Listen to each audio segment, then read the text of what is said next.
Today we will study heterotrophic nutrition in animals. Okay. First of all, I want to explain about the Holozoic mode of nutrition. Holozoic nutrition is a type of heterotrophic nutrition in which organisms take in complex food and break it down to small particles and then absorb the nutrients. For example, herbivores, carnivores and omnivores. अब क्या है, holozoic mode of nutrition जो है वो एक type का heterotrophic nutrition है. ठीक है, holozoic mode of nutrition heterotrophic nutrition ही है जिसमें ऑर्गेनिज्म क्या करता है, कॉम्प्लेक्स फूड को लेता है. ठीक है, इनटेक करता है. कॉम्प्लेक्स फूड यानी कि वो फूड जो कॉम्प्लेक्स फॉर्म में, अभी सिंपल फॉर्म में नहीं है. ठीक है, तो कॉम्प्लेक्स फूड को इनटेक करता है, उसके बाद उसको सिंपलर फॉर्म में कन्वर्ट करता है. उस ठीक है, कन्वर्ट करने के बाद उसको एब्जॉर्ब करता है और फिर उसके सेल जो है, बॉडी पार्ट उसको यूज करती है.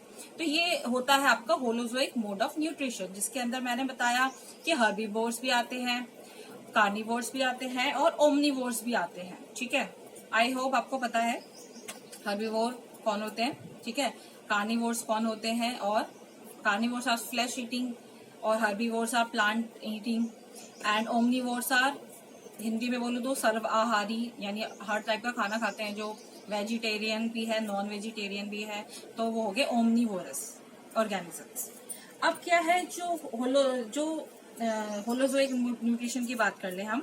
The process of obtaining food, mode of intake of food and its utilization in the body for the growth and development is called nutrition. Nutrition की definition हम पहले ही पढ़ चुके हैं. अभी हमें क्या समझना है, हमें समझना है कि इसमें क्या क्या स्टेप्स इन्वॉल्व है. अब होलोजोइक न्यूट्रिशन में, हेट्रोट्रॉफिक न्यूट्रिशन में जो एनिमल्स में है, इसमें क्या क्या प्रोसेस होते हैं, आई मीन क्या क्या स्टेप्स होते हैं. तो यहाँ पे हमें 1 2 3 4 5 स्टेप्स पढ़ने. ठीक है, तो नंबर 1 स्टेप है आपका इंजेशन. इंजेशन में क्या है, INGESTION. इंजेशन में क्या होता है, जो भी फूड पार्टिकल है उसको अंदर लेना. Intake of food, intake of food is called ingestion. ठीक है, अब अलग अलग ऑर्गेनिज्म में अलग अलग क्या बोलते हैं ऑर्गन्स होते हैं इसके लिए. ठीक है, अभी हम आगे बात करेंगे इसके बारे में. तो process by which food is taken into the body is called ingestion. तो ये हमें पहला स्टेप पता होना चाहिए. दूसरा स्टेप है डाइजेशन. ठीक है, सुना हुआ वर्ड है आपके लिए. ठीक है, अब डाइजेशन में क्या है, the process of breaking down of complex food into simple soluble form is called digestion. Digestion में मैंने आपको बताया अभी जस्ट थोड़ी देर पहले कि डाइजेशन में क्या होता है, जो कॉम्प्लेक्स फूड है, जो अभी जटिल फॉर्म में है, जिसको हमारी बॉडी रिकॉग्नाइज नहीं कर पा रही है, उसको सिंपल फॉर्म में कन्वर्ट किया जाता है ताकि बॉडी इसको रिकॉग्नाइज कर सके, उसको यूज कर सके. ठीक है, जिसको बॉडी रिकॉग्नाइज ही नहीं कर पाएगी उसको यूज कैसे कर पाएगी. तो कॉम्प्लेक्स फॉर्म को पहले चेंज करना पड़ता है, ऐसे फॉर्म में चेंज करना पड़ता है जिसको बॉडी यूज कर पाए. इसी को हम कहते हैं डाइजेशन. डाइजेशन में क्या होता है, सारे केमिकल प्रोसेसेस होते हैं इसमें, जिसको हम मेटाबॉलिक प्रोसेस भी बोलते हैं. मेटाबॉलिक यानी केमिकल एक्शंस होते हैं, आगे पढ़ेंगे हम इसके बारे में. तो डाइजेशन से गया. पहला स्टेप था हमारा इंजेशन, हमने खाने को अंदर लिया. सेकेंड स्टेप है डाइजेशन, उसके बाद फिर केमिकल एक्टिविटीज होगी, वो हो गया कॉम्प्लेक्स से सिंपल बनेगा. From difficult, complex difficult form और सिंपल तो यू नो वेरी वेल. अब क्या है, थर्ड स्टेप में क्या होता है, absorption. Absorption of food, absorption. ठीक है, ABSORPTION, एब्जॉर्प्शन. इसमें क्या होता है, the process in which the soluble products of digested food are absorb by the cells of the body is called absorption. अब क्या है, जस्ट पहले वाले प्रोसेस में डाइजेशन में क्या किया था, कॉम्प्लेक्स को हमने सिंपल सॉल्यूबल फॉर्म में कन्वर्ट कर दिया था, सिंपल सॉल्यूबल फॉर्म में. अब क्या है, हमारी बॉडी क्या करेगी, उस सिंपल सॉल्यूबल फॉर्म को एब्जॉर्ब करेगी. ठीक है, तो इसी प्रोसेस को हम कहते हैं एब्जॉर्प्शन. तो थर्ड स्टेप में एब्जॉर्प्शन है. नेक्स्ट स्टेप है आपका फोर्थ स्टेप, उसको हम कहते हैं एसिमिलेशन. एसिमिलेशन, एसिमिलेशन में ASSIMILATION, एसिमिलेशन. ओके, एसिमिलेशन में क्या होता है, अब हमने खाना अंदर भी ले लिया है, हमने डाइजेस्ट भी कर लिया है, हमने इसको एब्जॉर्ब भी कर लिया है. अब क्या करना है भाई, अब क्या करना है, the process in which the food nutrients absorbed by the body are utilized, यहाँ पे यूटिलाइजेशन हो रहा है, ठीक है, are utilized for the growth and development and to provide energy is called assimilation. अब क्या है, खाना अभी तक ऊपर वाले प्रोसेस में एब्जॉर्ब हो चुका है, ठीक है, क्या था खाने में, न्यूट्रिएंट्स थे, ठीक है, अब वो जो न्यूट्रिएंट जो एब्जॉर्ब हुए हैं, अब क्या है, उसका यूज होगा, उसका यूटिलाइजेशन किया जाएगा, यूज करेगी उसको बॉडी, ठीक है, किस लिए यूज करेगी, एनर्जी के लिए, सेल्स को रिपेयर करने के लिए, ठीक है, एनर्जी के लिए, सेल को रिपेयर करने के लिए, तो इसी को हम कहते हैं एसिमिलेशन, ठीक है। नेक्स्ट स्टेप है आपका, लास्ट स्टेप है इजेशन। नंबर 1 था इनजेशन, ये नंबर लास्ट है इजेशन, ठीक है। इजेशन में क्या होता है, EGESTION, ओके। इजेशन में क्या होता है, the process of removal of undigested food from the body is called egestion. अब क्या है, सारा प्रोसेस होने के बाद जो भी ऐसा फूड पार्टिकल है जो बच गया है, जो अनडाइजेस्टेड है, जो वेस्ट है, ठीक है, जिसका काम नहीं है बॉडी के अंदर, उसको क्या करना है, बॉडी से बाहर निकालना है, बॉडी से मूव आउट कराना है, इस प्रोसेस को हम कहते हैं इजेशन, ओके। तो ये सारे होलोजोइक न्यूट्रिशन में ये सारे 5 स्टेप्स इन्वॉल्व होते हैं, ठीक है। नंबर 1 हो गया आपका इंजेशन, नंबर 2 पे डाइजेशन, नंबर 3 पे एब्जॉर्प्शन, नंबर 4 पे एसिमिलेशन, नंबर 5 पे इजेशन, ठीक है। इनटेक भी हो गया, ठीक है, सारे प्रोसेस हमने समझ लिए।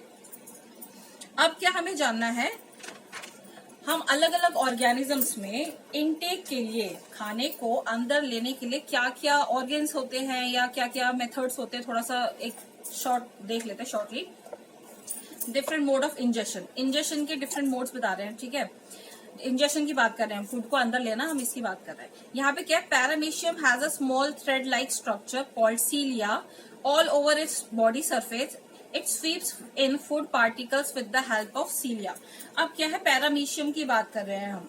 पैरामीशियम कह रहे हैं कि पैरामीशियम के पास उसकी पूरी बॉडी में, all over the body, paramecium क्या है, यूनिसेल्युलर ऑर्गेनिज्म है, ठीक है, यूनिसेल्युलर आपको पता है, तो सिंगल सेल वाला, तो उसके बॉडी पे, सेल पे चारों तरफ सीलियाज होते हैं। सीलिया क्या है, हेयर लाइक स्ट्रक्चर्स, ठीक है। अब जैसे मैं आपको एक रफ डायग्राम दिखा रही हूँ, यहाँ पे ये है पैरामीशियम, ठीक है, रफली बनाया, ये इस पे ये जो आप हेयर लाइक स्ट्रक्चर्स देख रहे हो, ठीक है, ये हेयर लाइक स्ट्रक्चर जो है चारों तरफ, इसी को हम सीलिया कहते हैं।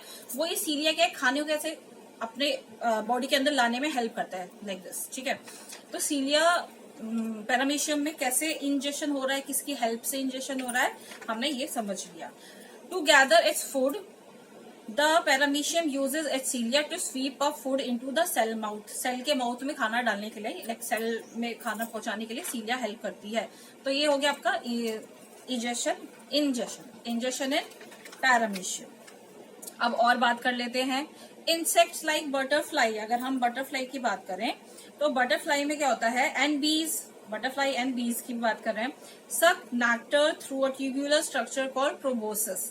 उनके पास क्या होता है, जैसे हमने पढ़ा पैरामीशियम के पास सीलिया होता है, और बीज और बटरफ्लाई की बात करें तो उनके पास होता है प्रोबोसिस, PROBOSCIS, प्रोबोसिस, जिसकी मदद से वो फ्लावर्स में से जो स्वीट जूस होते हैं, स्वीट जूस को हम क्या बोलते हैं, हम नेक्टर बोलते हैं, ठीक है, फ्लावर का जो स्वीट जूस है उसको हम नेक्टर बोलते हैं, तो नेक्टर को निकालते हैं प्रोबोसिस की हेल्प से। Let me show you this, ये see this is proboscis, okay. अब हाइड्रा है, हाइड्रा के पास क्या होता है, टेंटिकल्स होते हैं, ये रहे टेंटिकल्स, जिसकी हेल्प से वो खाने को बॉडी के अंदर लाने में हेल्प, मतलब उसको मदद मिलती है। तो इस तरीके से हो गया। फ्रॉग की बात कर लें, फ्रॉग कैसे इंजेक्शन करता है। फ्रॉग की जो टंग होती है वो बहुत ही लंबी होती है और स्टिकी होती है, तो अपनी जीभ को बाहर निकाल के वो आराम से बैठ जाता है, ठीक है, कोई भी मूवमेंट शो नहीं करता, ताकि और जो इंसेक्ट्स है उनको लगे ये यहाँ पे कुछ है नहीं, और वो जाके उसके टंग पे बैठ जाते हैं, और एक बार बैठ गए तो फिर स्टिक हो गए, ठीक है, स्टिक हो गए तो उसने फटाफट अपनी टंग को अंदर कर लिया। तो इस तरीके से जो फ्रॉग है, इस तरीके से फ्रॉग में इंजेक्शन का प्रोसेस होता है। You can see this picture, you know frog, इसकी लंबी सी टंग, इस पे इंसेक्ट आएगा, फिर वो खा लेगा आराम से। तो मैंने आपको अलग अलग बता दिए तरीके इंजेक्शन के। अब मैं आपको अमीबा के बारे में बताती हूँ, जो कि यूनिसेल्युलर ऑर्गेनिज्म है, ठीक है। Amoeba takes in food using temporary finger like extensions called pseudopodia. Amoeba के बारे में आपको जानकारी होगी, उसका शेप कोई फिक्स शेप नहीं होता, इरेगुलर शेप होता है। तो वो क्या करता है, उसके पास होता है सूडोपोडिया। सूडोपोडिया की हेल्प से वो खाने को अंदर लेता है, ठीक है। ये यूनिसेल्युलर है, तो इसमें भी क्या है अभी बताती हूँ, मैं आपको एक्सप्लेन करती हूँ इसको अच्छे से। इसमें बात करें अगर हम इंजेक्शन की, amoeba ingest food with the help of its finger like extension called pseudopodia. तो सूडोपोडिया की हेल्प से वो अपने खाने को अंदर ले लेता है। ये रहा पिक्चर, ये रहा अमीबा। अमीबा क्या कहते हैं, ऐसे स्ट्रक्चर बना लेता है, false feet. Pseudo means false and podia means feet. तो ऐसे फॉल्स फीट लाइक स्ट्रक्चर बना लेता है, जिससे वो पकड़ लेता है, ठीक है, खाने को जैसे वो फूड पार्टिकल उसको मिलता है, उसको कवर कर लेता है, कवर करके पूरा ही कवर कर लेता है, और वो यहाँ फूड वैक्यूल बन जाता है। जैसे यहाँ बन गया है, ठीक है, पहला स्टेप ये था, दूसरा स्टेप ये है। तो ऐसे ये फूड वैक्यूल बना देता है, खाने को घेर लिया उसने, कवर कर लिया, फूड वैक्यूल बन गया। अब क्या है, ये पूरा एक ही सेल है, ये ठीक है, एनलार्ज इमेज है, यूनिसेल्युलर ऑर्गेनिज्म है। तो क्या होता है कि जो साइटोप्लाज्म है, सेल का साइटोप्लाज्म, आपको पता होगा साइटोप्लाज्म क्या होता है, आपने सेल चैप्टर पढ़ रखा है। साइटोप्लाज्म होता है सेल के अंदर जो जेली लाइक पार्ट है, लिक्विड वाला पार्ट हम कह सकते हैं, ठीक है। तो उस पूरे पार्ट को हम साइटोप्लाज्म कहते हैं, जिसके अंदर सेल ऑर्गेनल्स तैर रहे होते हैं आराम से, ठीक है। तो वो साइटोप्लाज्म क्या करता है, फिर जो फूड वैक्यूल अभी क्रिएट हुआ है, वहां से फिर खाने को अपने अंदर ले लेता है, ठीक है। कैसे ले लेता है, डिफ्यूजन की हेल्प से। डिफ्यूजन प्रोसेस भी आप जानते हो, ठीक है, सेल और डिफ्यूजन आप सेल चैप्टर में पढ़ चुके हो 9th क्लास में। तो डिफ्यूजन प्रोसेस की हेल्प से वो खाना जो है अंदर पहुंच जाता है, फिर उसको absorption. The simple soluble food is absorb by cytoplasm of amoeba from the food vacuole through the process of diffusion. Okay, next amoeba cell obtains energy from the absorb food through respiration. अब क्या है कि जब आप आगे पढ़ोगे तो energy food में से तभी मिलती है जब रेस्पिरेशन होता है और ऑक्सीजन एडेड होती है। तो वही चीज यहाँ पे बता रहे हैं कि फिर उसका एनर्जी इस तरीके से ऑब्टेन हो जाता है। अब क्या है, holozoic mode of nutrition. Amoeba अभी होलोजोइक मोड ऑफ न्यूट्रिशन है। और एक और चीज बता दूं मैं अमीबा के बारे में कि वो ओमनीवोर है, ठीक है। Amoeba is a omnivore, omnivore आपको पता है, ठीक है। Feeding both on plant and animals. Its diet include bacteria, microscopic plant, minute algae, microscopic animals like protozoa, ये सारी चीजें वो खाता है, ठीक है। तो ये हो गया डाइजेशन इन अमीबा। इसमें सूडोपोडिया है जिसकी हेल्प से इंजेक्शन प्रोसेस होता है। मैं आपको एक बार डिफ्यूजन की डेफिनेशन बता देती हूँ, ताकि अगर किसी को समझ नहीं आ रहा वो समझ लेंगे।